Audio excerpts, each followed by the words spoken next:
Promotion et protection des droits de l'homme au Mali, le thème est au centre d'un colloque organisé par le ministère de la Justice et le Programme des Nations Unies pour le développement PNUD Mali.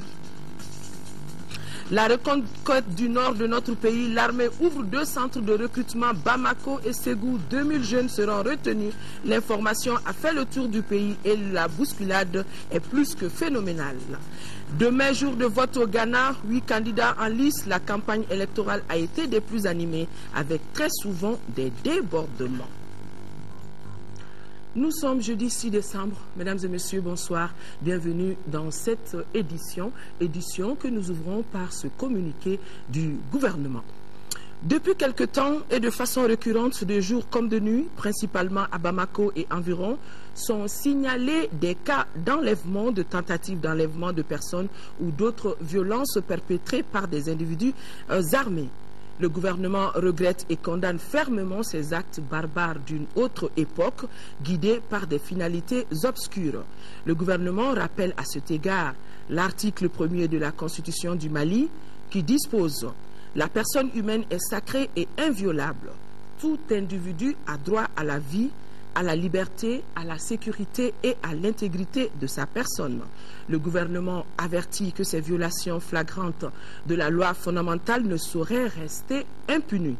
Pour ce faire, il lance un appel à la vigilance et invite tout témoin présent au moment de la commission des faits décrits ci-dessus à appeler les numéros verts ouverts à cet effet qui sont 80 00 11 14 Gendarmerie nationale, 80 11 15 Police nationale. En tout état de cause, le gouvernement s'engage résolument à combattre toutes les atteintes aux libertés, quels que soient leurs auteurs.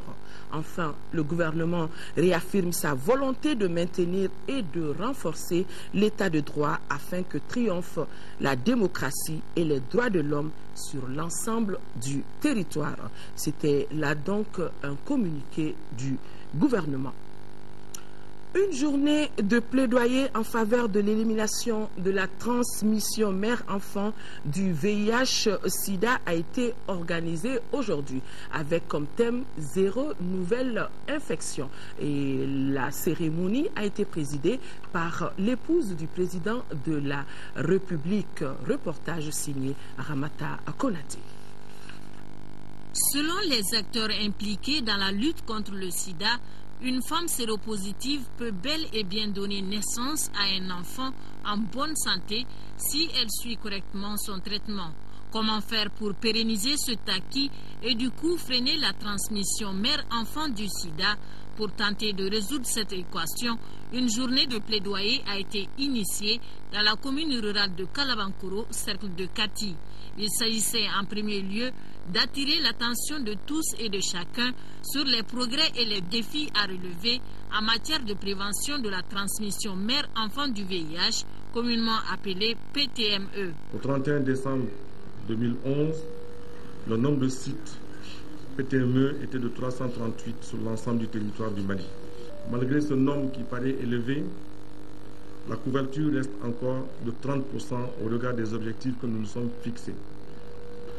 Cet objectif étant de pouvoir assurer cette activité dans tous les CESCOM et dans tous les centres de santé. Ce plan de prévention a été lancé il y a 1 an par l'ONU-SIDA et ses partenaires. Ce plan passe d'abord par l'adoption d'une politique de grande envergure pour faire en sorte que toutes les mères séropositives commencent immédiatement le traitement et le poursuivent pendant et après l'accouchement, avec un continuum de services complet pour les mères et les enfants, mais aussi une prévention primaire passant par un conseil dépistage généralisé intégré au service de planning familial.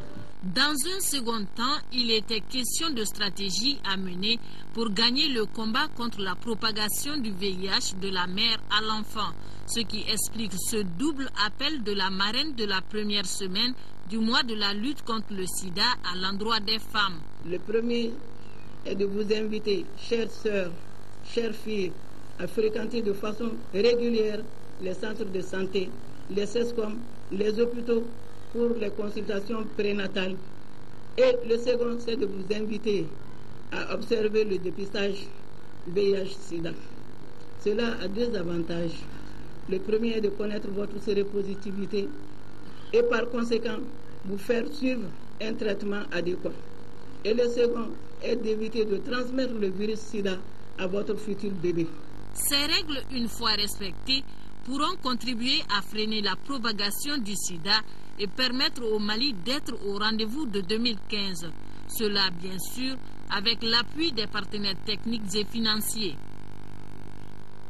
La promotion et la protection des droits de l'homme au Mali, défis et perspectives, c'est le thème d'un colloque co-animé par le ministère de la Justice et le système des Nations Unies dans notre pays. Lors de cette rencontre, on retiendra que le tribunal de la commune 3 du district de Bamako a été retenu pour juger les actes d'atrocité commis au nord de notre pays. Adama Djimde, compte rendu. Ce colloque avec un thème central est exposé par deux communicateurs. Le premier, le coordinateur résident du système des Nations Unies au Mali, a axé son intervention sur la promotion et la protection des droits de l'homme par le système des Nations Unies au Mali depuis janvier 2012. Bilan, défis, contraintes et perspectives. Ce dernier est de ceux-là qui pensent qu'il faut aider la justice. Je fais partie de ceux qui vont continuer à faire le plaidoyer aux côtés du gouvernement, mais aussi aux côtés de tous les partenaires au développement pour que le département de la justice ne souffre pas de mesures de suspension de ressources. Il faut financer la justice, c'est important. Quant au second communicateur, le ministre de la Justice s'est intéressé à la promotion et à la protection des droits de l'homme au Mali à partir de janvier 2012. Les deux ont dressé un tableau sombre de la situation des droits de l'homme relative à l'occupation du nord du pays par des groupes armés tels que le Moujao, Amsardine, ACMI et autres. Au sud, la situation demeure également préoccupante avec les événements du 22 mars et du 30 avril. Face à ces différentes violations des droits de l'homme, l'État n'est pas resté les mains croisées. La juridiction pénale internationale, la Cour pénale internationale qui a été saisie par le Mali, n'a pas vocation à connaître de toutes les infractions, n'a pas vocation à punir tous les auteurs. Donc l'État doit jouer sa partition, la justice nationale. Et cette partition, il faut la faire jouer par une juridiction qui se trouve dans une zone contrôlée par l'État malien. C'est pour cela que nous avons requis et obtenu de la Cour suprême la désignation du tribunal de la commune 3 pour procéder à la poursuite et à l'instruction, éventuellement au jugement, de toutes les infractions commises dans la partie septentrionale de notre pays. Par rapport à une intervention militaire au nord, les amis de notre pays sont aussi décidés que les Maliens eux-mêmes. Il serait illusoire de croire que le rapport qui a été fait par les médias des déclarations du secrétaire général signifie qu'il n'y aura pas d'intervention. C'est une illusion. Je répète, la position des Nations Unies, c'est la même que celle de l'Union africaine, la même que celle de la CEDEAO, qui a été rappelée par l'État malien lui-même. Il y aura dialogue, on va privilégier la voie politique, mais il serait surprenant qu'il n'y ait pas d'intervention parce que vous ne pouvez pas dialoguer avec des terroristes ni avec des trafiquants de drogue. En termes de perspective, au niveau du département de la justice, l'on pense déjà à la création d'une direction nationale des droits de l'homme et à la construction d'une nouvelle prison à Bamako. Dans le cadre de sa série de prises de contact avec le personnel relevant de son département, le général de brigade Yamoussa Kamara a rencontré aujourd'hui les éléments de l'armée de l'air et du génie militaire. Le général Yamoussa Kamara, on le voit sur ces images, a expliqué tout le processus permettant à l'armée malienne de reprendre l'initiative sur le terrain. L'accompagnement et l'assistance de la communauté internationale ont été passés au peigne fin.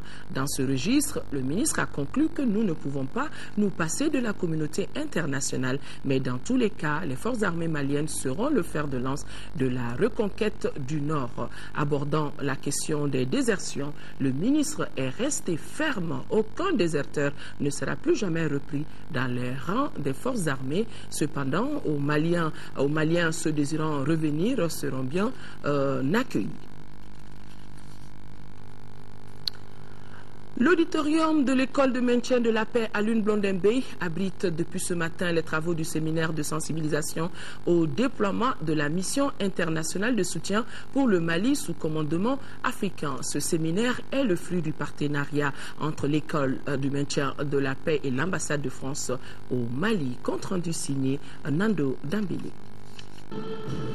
Ce séminaire intervient à un moment déterminant de l'action engagée au plan international pour permettre au Mali de restaurer sa pleine souveraineté sur l'ensemble de son territoire. En l'accueillant, l'école de maintien de la paix à Blondin-Bey est dans son rôle. L'école de maintien de la paix à Blondin-Bey contribue au renforcement de la culture de la paix en dispensant un enseignement pluridisciplinaire de qualité, adapté aux réalités africaines, ouvert sur le monde et reposant sur les concepts de paix et de sécurité. La situation actuelle du Mali est très complexe et préoccupante. En quelques jours, devrait être adoptée à New York une nouvelle résolution du Conseil de sécurité des Nations Unies autorisant le déploiement de la force internationale sous commandement africain en soutien à l'armée malienne. Les acteurs, les pays, les organismes et les organisations impliquées de près ou de loin dans la recherche de la solution de la crise institutionnelle et sécuritaire sont si nombreux qu'on a parfois des difficultés à comprendre qui fait quoi, pourquoi, comment et à quel horizon.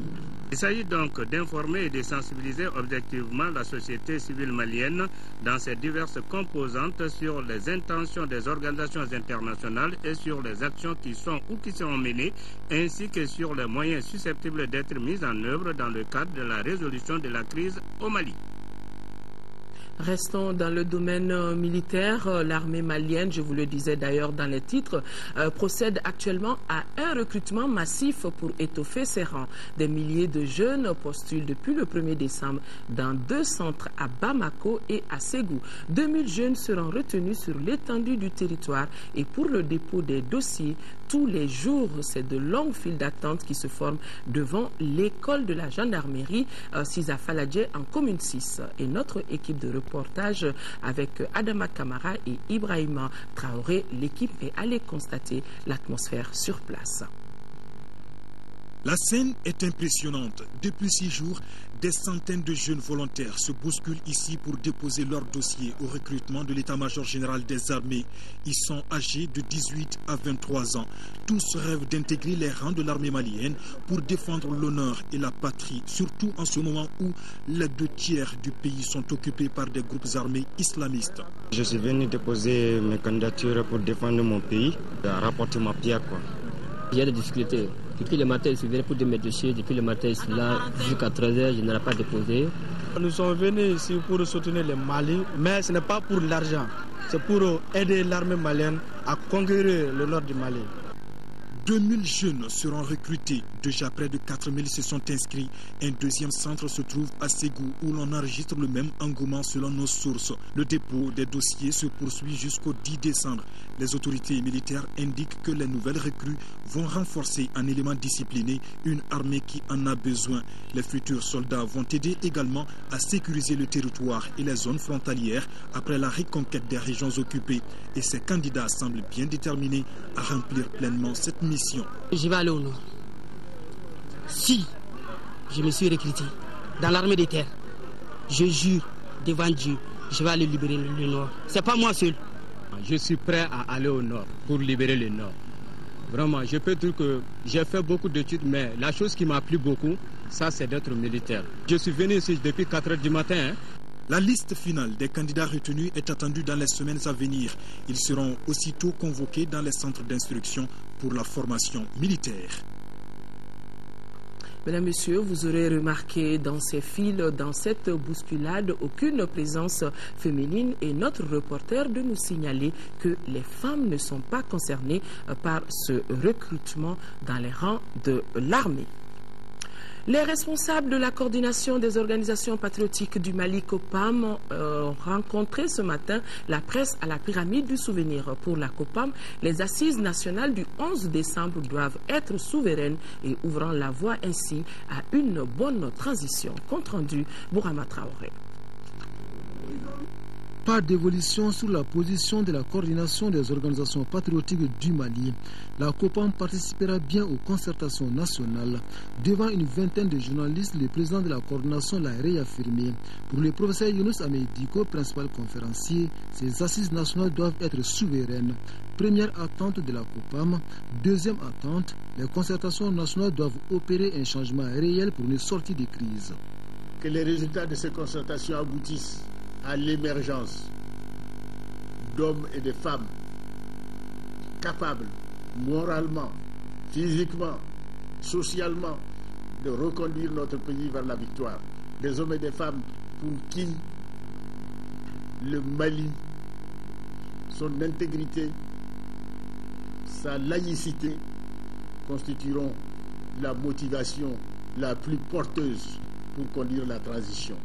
Comme vous le savez déjà, les concertations nationales se tiendront du 11 au 13 décembre prochain, au terme desquelles le Mali devra disposer d'une feuille de route et de nouveaux organes pour la bonne conduite de la transition, avec comme première priorité la libération de la partie septentrionale du pays. Dans une déclaration, la COPAM renouvelle son soutien à l'armée malienne.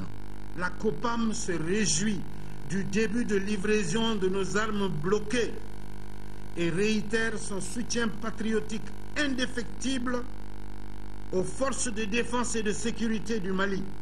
Le Mali traverse une situation difficile de son histoire, ce qui exige de la retenue et de la compréhension mutuelle, car l'essentiel aujourd'hui est de sauver la patrie.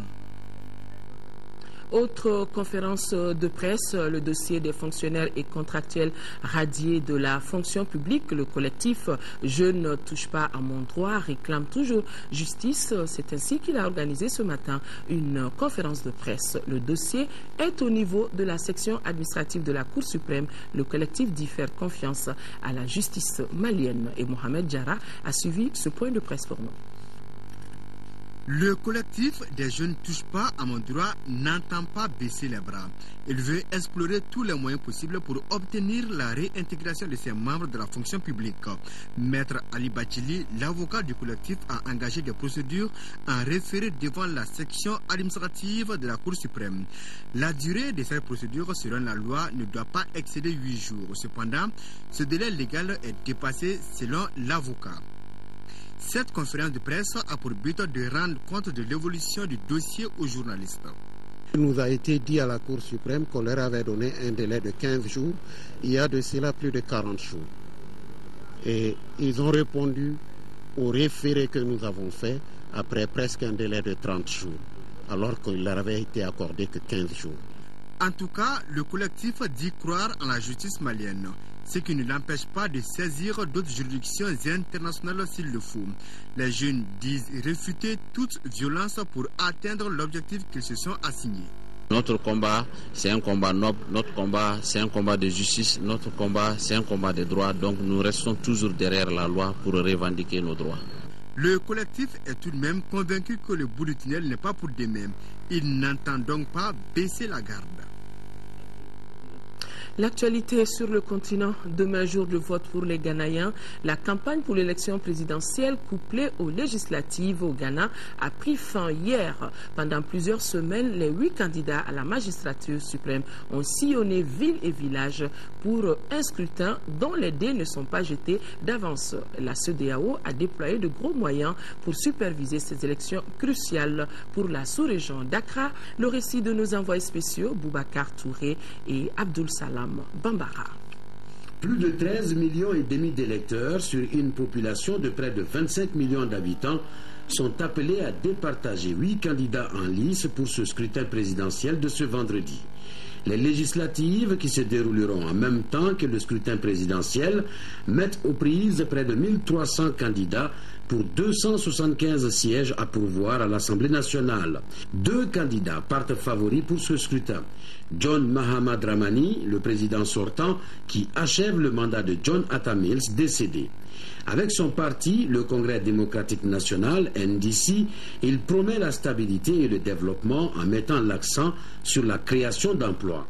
Son challenger, Nana Akufo-Addo du NPP, le nouveau parti patriotique, veut lui une école plus ouverte pour former une élite ghanéenne. Mais l'importance de ce scrutin va au-delà des rivalités entre le NDC et le NPP. Les élections au Ghana sont toujours très serrées. Les deux partis sont à l'égalité. Alors, ça aussi donne beaucoup d'enjeux dans ces élections. Ce que le candidat d'opposition le plus puissant, c'est Nana Akufo-Addo. Lui, c'est sa dernière chance. Il a actuellement 68 ans. Allant à 69 ans. Alors, s'il ne gagne pas ces élections-là, c'est la fin pour lui comme candidat. La CEDEAO veut donc s'assurer du bon déroulement du scrutin, puisque le risque d'un dérapage est bien réel. En tout, 250 agents, dont une vingtaine de Maliens, seront répartis sur tout le territoire ghanéen pour superviser ces élections. La présence physique des observateurs de la CEDEAO donne la confiance à la population contre toute velléité d'intimidation. Il y a ça. Deuxièmement, c'est qu'on veut améliorer la gestion des élections dans notre région. Ça veut dire que la CEDEAO, c'est comme aussi un arbitre. Le Ghana, deuxième puissance économique d'Afrique de l'Ouest, est donc à la croisée des chemins. La réussite du bon déroulement de ces élections est le seul moyen de préserver ce modèle de démocratie dans une région où plusieurs pays sont encore très instables politiquement. Rendons-nous au Sénégal, à Dakar plus précisément. Une plus grande coopération politique entre les ministres en charge de la décentralisation en Afrique.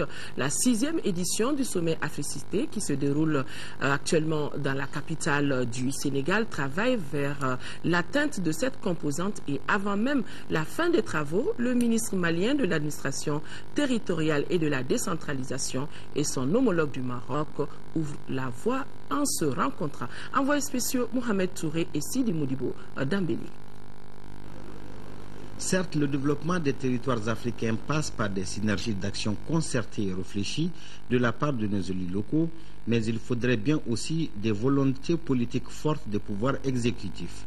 C'est pourquoi la sémantique du sommet a prévu plusieurs rencontres de haut niveau, parmi lesquelles les échanges de vues et d'expériences entre les ministres africains en charge de la décentralisation. Nous comptons toujours sur cette présence du Maroc aux côtés du Mali.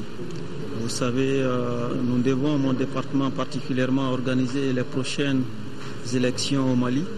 Donc nous avons beaucoup échangé par rapport à l'expérience marocaine et nous avons reçu l'assurance de la part du ministre que cette présence sera continue. La paix et la stabilité sont indispensables à tout processus de développement. C'est pourquoi le ministre marocain de l'administration territoriale, Mohamed Lazer, a tenu à rencontrer d'abord son homologue du Mali pour échanger sur les agendas de l'heure. Nous avons parlé aussi de ce que nous pouvons faire ensemble dans nos départements respectifs en matière de coopération, en matière d'échange d'expériences.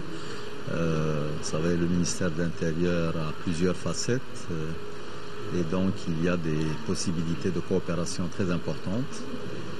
Et nous avons un peu évoqué aussi la situation globale dans la région et des efforts des uns et des autres pour que la paix, le calme et l'unité reviennent au Mali. C'est donc très satisfait que les deux ministres ont bouclé leur entretien. Le Mali, à l'instar de la communauté internationale, célébrera demain, 7 décembre, la journée de l'aviation civile. Une journée instituée en 1996 à l'initiative de l'Organisation de l'aviation civile internationale, OACI, lors d'une Assemblée générale des Nations unies à Chicago. Chicago, c'est aux États-Unis. L'événement, qui s'inscrit dans le cadre du 60e anniversaire de l'organisation, a pour thème l'aviation, votre lien fiable avec le monde. Et à l'occasion de cette journée, le ministre des Transports et des Infrastructures routières a fait une déclaration dont voici un extrait des propos recueillis par Tchemoko Okonate. L'objectif de la célébration annuelle de cette journée est de sensibiliser et d'informer l'opinion mondiale sur l'importance de l'aviation civile internationale dans le développement économique et social des États. L'avion a changé pour toujours la société mondiale dans ses aspects économiques, politiques, sociaux et culturels. Les évolutions enregistrées par l'industrie aéronautique ont en outre renforcé le potentiel de ce mode de transport, sa capacité à rapprocher les individus et les pays séparés de milliers de kilomètres en un temps record. Le transport aérien mondial est coordonné grâce à l'OACI, qui joue un rôle essentiel en établissant des normes et recommandations techniques de la sécurité. L'uniformisation de ces règles à l'échelle mondiale est l'une des principales raisons de l'extraordinaire succès de l'aviation civile internationale. Restons avec le ministre des Transports et des Infrastructures routières. Le lieutenant-colonel Abdoulaye Koumaré a assisté cet après-midi à la présentation du système informatisé intitulé IBEMI, une solution de localisation des véhicules, le suivi de leurs activités à partir des deux ports autonomes, celui d'Abidjan et de Dakar. Cérémonie qui a été suivie par Fademba Keïta.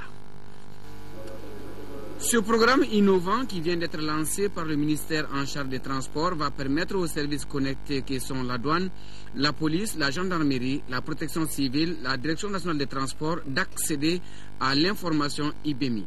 Il s'agit d'une machine qui facilite le suivi automatique des véhicules. Donc vous avez ici le système IBEMI qui consiste en deux écrans au-dessus qui nous permettent de suivre les arrivées des bateaux dans les différents ports de dessert du Mali, donc au port de Dakar et au port d'Abidjan. Ensuite, en dessous, au niveau inférieur, nous avons un système d'écran qui nous permet d'avoir à tout moment une vision sur l'ensemble des marchandises en déplacement à destination du Mali. Mais nous avons prévu dans le cadre de ce projet d'équiper l'ensemble des agents sur le terrain de ces types de tablettes qui fonctionnent comme les iPads et qui vont permettre à tout agent d'avoir la situation des véhicules qui arrivent au poste avant même qu'ils soient là.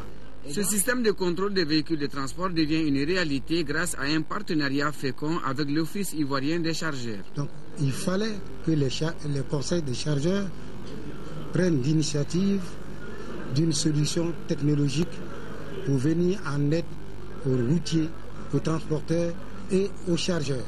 L'importance est sécuritaire. Pourquoi? Ça nous permet de suivre le déplacement de nos véhicules, de savoir où les véhicules sont en temps réel et aussi de savoir la quantité de marchandises dans le véhicule en temps réel. Dans les années à venir, il est prévu d'étendre IBEMI à toutes les régions du Mali.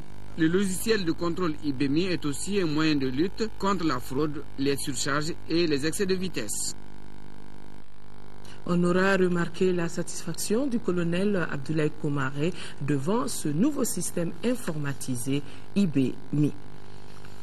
Le collectif des ressortissants du nord du Mali avait initié un forum national qui devrait se tenir les 7, 8 et 9 décembre 2012. Ces dates ont été reportées aux 15, 16 et 17 décembre prochains, toujours au Centre international des conférences de Bamako. Et pour donner plus d'amples informations, nous écoutons le président du COREN, Malik Alousseni. Il est au micro de Mahamadou Doumbia.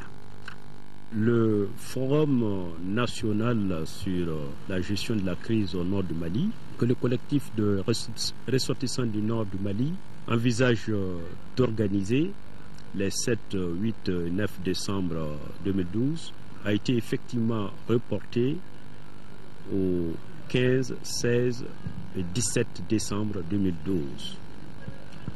L'objectif de ce forum est de construire une vision commune, largement partagée entre toutes les communautés des régions du nord du Mali et l'ensemble des autres communautés du Mali.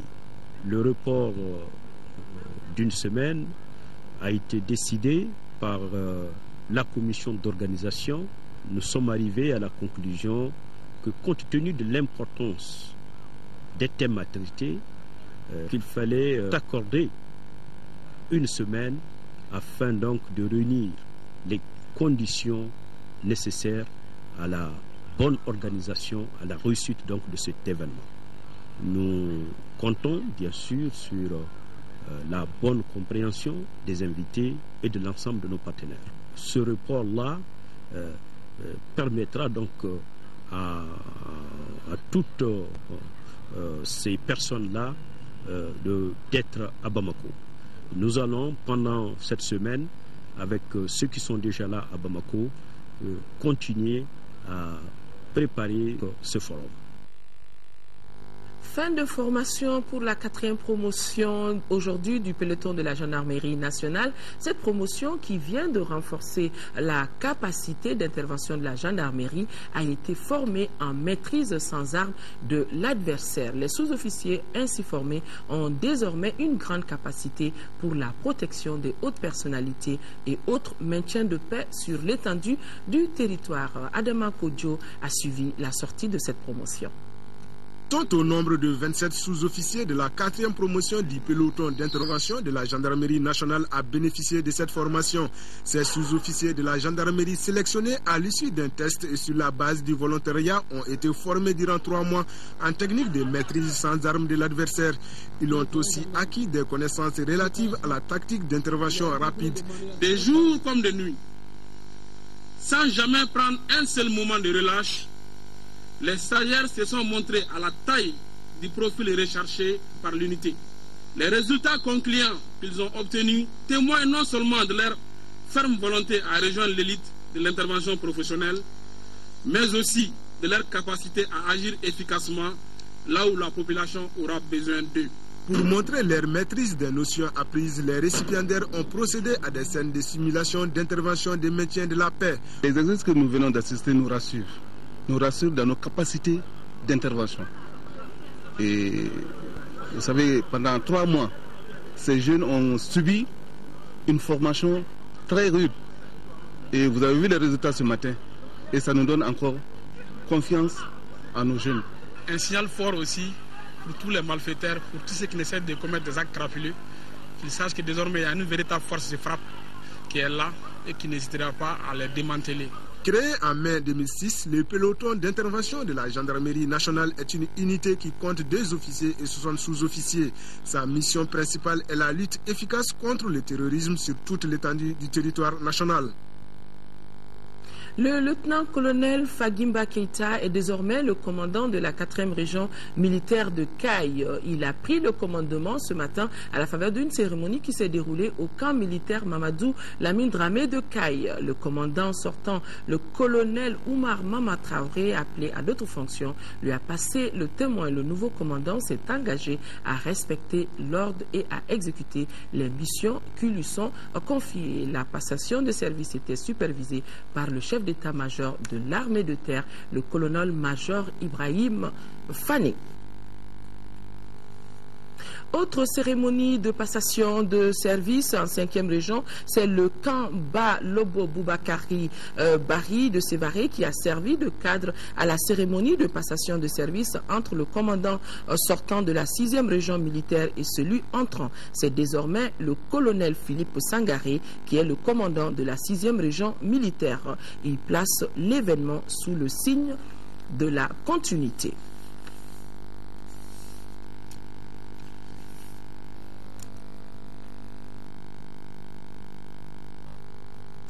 Restons en 5e région, contribuer à la séquestration du carbone en atténuant les effets de changement climatique. C'est l'un des principaux objectifs du projet Reverdir Mopti, un projet qui vient d'être lancé et dont le coût est d'environ 389 millions de francs CFA. Nous retrouvons le compte-rendu de Aminata Touré.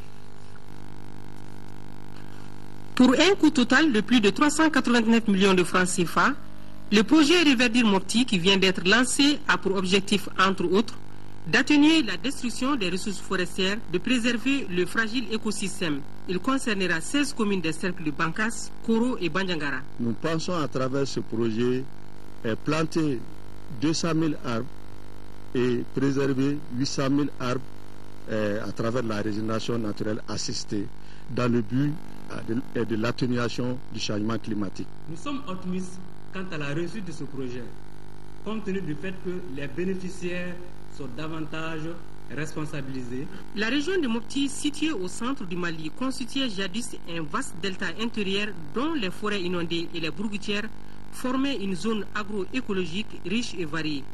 Aujourd'hui, les ressources forestières sont fortement dégradées à cause des sécheresses successives et de l'action des hommes. C'est pourquoi toute mesure tendant à la conservation et à la protection de la nature, de la biodiversité, ne peut que bénéficier du soutien et de l'adhésion totale des autorités régionales.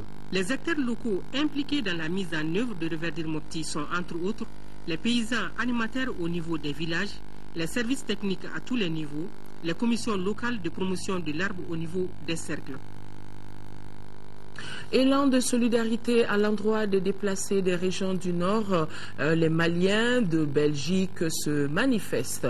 Réunis autour du collectif des Maliens de Belgique, la diaspora africaine et les amis du Mali ont mené un certain nombre d'activités pour venir en aide justement à ces personnes déplacées. Il s'agit de collecte de fonds et des soirées de solidarité. À travers ces activités, le collectif des Maliens de Belgique a récolté la somme de 3 000 €, soit environ 1 950 000 francs CFA, une somme mise à la disposition du Fonds national de solidarité de la Croix-Rouge malienne.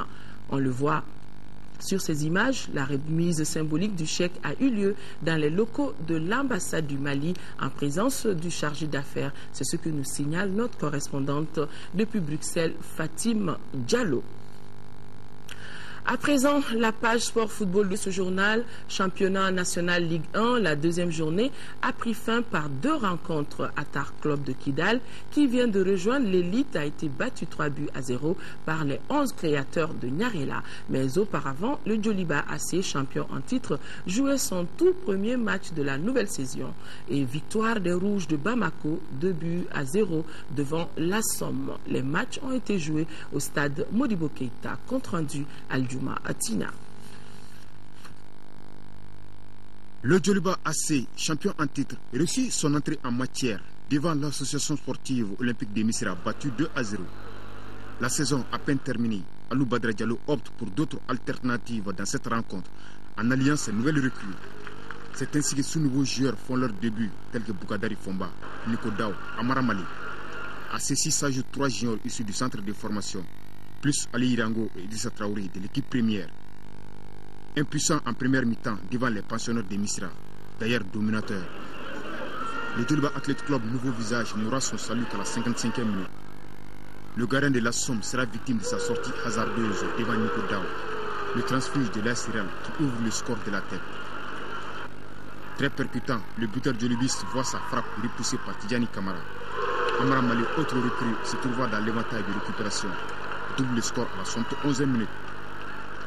Même réduit à 10 après l'exclusion d'Amadou Assissé pour cumul de cartons. Le Djoliba AC est insatiable. À l'image de cette énorme occasion ratée par Sédonisé Janvier Abouta qui venait d'entrer à la 85e minute. Score final 2-0 pour les Rouges de Bamako qui ne pouvaient mieux démarrer. Aujourd'hui, je retiens la victoire. On est revenu d'une longue compétition africaine qui a laissé des traces. Vous avez vu même aujourd'hui comment on a fait l'effectif. Aujourd'hui, je pense que l'essentiel, c'était les 3 points. Il y a beaucoup de travail à faire. Certes, le Djoliba, c'est une grande équipe. Ils viennent de jouer la finale de la Coupe CAF.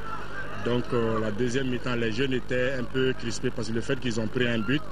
Donc, il y a eu une petite panique qui est venue. Mais ils n'ont pas pu se ressaisir. Mais tant mieux, c'est le championnat. On va continuer à se préparer. Il y a 28 journées. Pour la 3e journée, le Djoliba AC sera face à l'AS Bakaridjan et la Somme en débutera avec l'ASB. La seconde affiche de la journée a opposé Atar Club de Kidal en jaune aux 11 créateurs de Nyarela. Encore dur apprentissage dans l'élite de la formation de Kidal, qui s'incline 3-0 devant les 11 créateurs. Toutefois, Atar Club est parvenu à produire du jeu et a même dominé la partie pendant un bon moment. Mais l'expérience permet aux communards de faire la différence. Depuis la 10e minute, Lassana Yiriba Samake ouvre la voie du succès à son équipe. En deuxième période, Marius Ahmed marque à la 65e minute le second but des créateurs. Avant que Lamine Keita n'inscrive le troisième but à la 81e minute. Voilà, mesdames et messieurs, avant de refermer définitivement ce journal, nous reprenons ce communiqué du gouvernement depuis quelque temps et de façon récurrente. De jour comme de nuit, principalement à Bamako et environ, sont signalés des cas d'enlèvement, de tentatives d'enlèvement de personnes ou d'autres violences perpétrées par des individus armés. Le gouvernement regrette et condamne fermement ces actes barbares d'une autre époque guidés par des finalités obscures. Le gouvernement rappelle à cet égard l'article 1er de la Constitution du Mali qui dispose « La personne humaine est sacrée et inviolable. Tout individu a droit à la vie, à la liberté, à la sécurité et à l'intégrité de sa personne. » Le gouvernement a averti que ces violations flagrantes de la loi fondamentale ne sauraient rester impunies. Pour ce faire, il lance un appel à la vigilance et invite tout témoin présent au moment de la commission des faits décrits ci-dessus a appelé les numéros verts ouverts à cet effet et des numéros qui se sont d'ailleurs affichés 80 00 11 14 Gendarmerie nationale, 80 00 11 15 Police nationale. En tout état de cause, le gouvernement s'engage résolument à combattre toutes les atteintes aux libertés quels que soient leurs auteurs. Enfin, le gouvernement réaffirme sa volonté de maintenir et de renforcer l'état de droit afin que triomphe la démocratie et les droits de l'homme sur l'ensemble du territoire. Les concertations nationales des forces vives de la nation sont prévues les 11, 12 et 13 décembre prochains. Elles ont pour objectif, entre autres, de compléter les organes de la transition et d'en définir la feuille de route. Plus de 600 participants sont attendus à ces assises qui ne font cependant pas l'unanimité. Pour en parler, l'interview de la semaine reçoit le professeur Oumar Kanouté, président de la commission d'organisation des dites concertations. Un entretien avec Yaya Konaté à suivre après ce journal. Voilà, c'est donc tout pour cette édition. Merci de l'avoir suivi. Demain, l'information reprendra ses droits. 10 heures déjà avec Amara Malé. Et pour les éditions du soir, vous serez en compagnie de Amadou Sangaré. D'ici là, merci de rester de cœur et d'action avec nos compatriotes des régions du Nord vivant sous occupation. On ne les oublie pas. Excellente soirée à tous.